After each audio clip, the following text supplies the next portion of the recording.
酱香饼好吃，和面和酱料的调制很关键，柔软多层，酱香味十足。和面400克面粉加10克食盐，先用130毫升的开水烫面，搅成面絮状，再用130毫升的凉水边倒边搅拌，这样拌上面做出来的饼柔软，就是凉了也不发硬。揉成光滑的面团，盖上保鲜膜，醒半个小时以上。接下来把准备好的洋葱和姜都切成块，和剥好的大蒜一块放到搅拌机里，搅碎之后倒入碗里备用。再来调个酱料汁，2勺的豆瓣酱，2勺甜面酱，1勺蚝油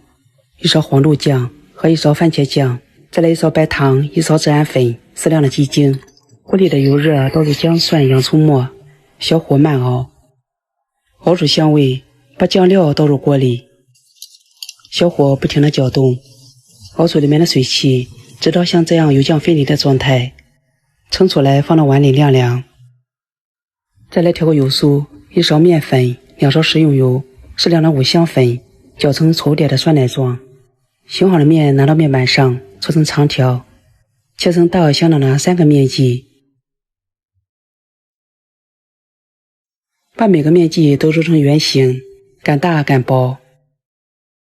把刚才调好的油酥均匀地刷在面皮上，先分成4个等份，每一份再分成2份，留份大的。从一头叠起来，把剩下最大的一块包裹住，整理成圆形。再次擀开，擀成0.3厘米左右的椭圆形的面皮，面皮的一头卷在擀面杖上，边撑边卷，放入提前预热刷油的电饼铛里，表面再刷一层油锁住水分，开大火捞汁，两面都捞至这样金黄色。在饼的表面刷上调好的香料，撒上白芝麻和葱花增香。